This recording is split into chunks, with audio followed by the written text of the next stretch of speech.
Hello friends and welcome back to the Brockopp side. Today we got ourselves a Blu-ray review for Us, Jordan Peele's second movie.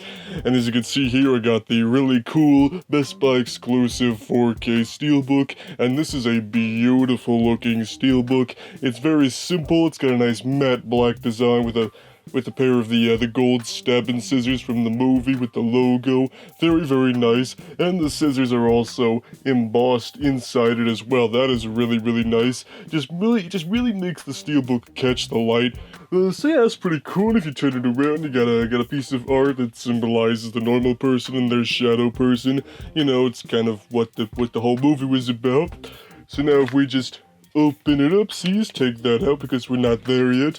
So of course, got your 4K disc and your Blu-ray disc. The 4K disc is really cool. It's got that picture of Lupita Nyong'o, you know, with the face. This was just a really disturbing poster, and I really like this one. So I'm glad they used that for the disc. And the insert cover art is the two different families. You know, the main family and then the tethered family, or the shadow people, murdery, once upon a time people. You know, whatever you choose to call them. They're all here. And of course, here's the digital download copy code. If gets it first, can have it. Enjoy yourself. And of course, since this was a Blumhouse movie, on the back you got a bunch of the other movies that Blumhouse has produced. So let's see here. Have it, have it, have it, have it, don't have it, don't have any of those. I guess 4 out of 6 ain't bad. So before we go any further, I'll tell you my quick thoughts on the movie itself, although I did do a review of this movie when it came out earlier this year, so if you want my more in-depth thoughts, and go and check out that video there. But basically, I really liked Us. I thought it was just a nice blend of humor, horror, and creep factor. It's something that I think Jordan Peele is definitely specializing in with his first two films like this.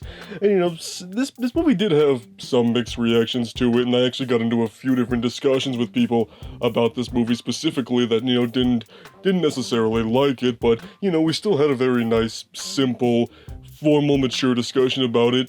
And I think the big thing about this movie is that even if maybe you weren't the biggest fan of it, it's still an original horror film that made a lot of money. It's a very lucrative original film that's not based off a franchise or a book or anything pre-existing like that. So if anything, this is showing that people are ready for original horror when done really, really well, and if it gets enough attention in the public eye, that's gonna make people want to see more. It's gonna let studios have, you know, greenlight more independent original projects like this, so we can keep having these really good, original, and refreshing horror films like this and Get Out and several others. You know, not to, like, you know, talk down franchise horror or anything. You know, I love franchise horror myself, but it's the original and the new ideas and takes on things is what's going to keep the genre going, like anything else. So if anything, if you don't like the movie, that's fine, but at least be happy that this is showing that original ideas could work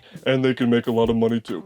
So picture and sound quality, the movie looks really, really good. I was considering maybe just getting the Blu-ray and calling it a day because I only have Get Out on Blu-ray, but I figured, you know, nah, if they have the Steelbook, I mean, I'm gonna get the 4K. I'm not just gonna, like, take the 4K out and just whoosh, throw it away. So yeah, the movie looks really, really good in 4K. Highly recommend it, just like anything else. The bonus content is a lot of your run-of-the-mill featurette type stuff, you know, the stuff that really not a ton of effort gets put into, but they actually have a decent amount of it here and a lot of deleted scenes. So if you're a big fan of deleted scenes, there's plenty of here to go around. And one thing that was actually kind of interesting about this specific Blu-ray is that on the menu, there's, you know, you got the lower bar with like play movies, scenes, bonus content, you know, stuff like that. But on the side of the main menu, they have a thing immediately just to play the extras if you wanted to. So you can go into this featurette, that featurette, without having to go to a separate menu. That was actually kind of interesting that they did that. I don't know if Universal or Blumhouse has done that before, but I think they probably realize that people that, you know, buy physical media like this are looking to get the bonus content. That's one of the big selling points. And also, you know, really cool steelbooks like this. So chances are if you really liked this movie, you're going to go pick it up anyway, but I do highly recommend you pick this up. Maybe not the Steelbook specifically, but at least pick up the Blu-ray or something. And again, if you didn't like this movie or you thought it was only okay, that's fine too. You don't have to like everything that everybody else likes. It's okay to have other opinions, but you know what? This movie, it was good in my opinion. It made a lot of money. It showed that original horror can work when done well, and hopefully this means we'll get plenty new original stuff down the line. So I think ultimately that's the big takeaway from this movie and this Blu-ray. Also, I mean, come on, just look at this Steelbook. So beautiful. So, those are my thoughts on the Us 4K Steelbook. If you guys saw this movie, or if you picked it up, or if you're waiting for the day that your shadow person comes out of the shadows and kills you with a pair of fancy scissors, let me know down below, and we'll see you on the Brockopp side.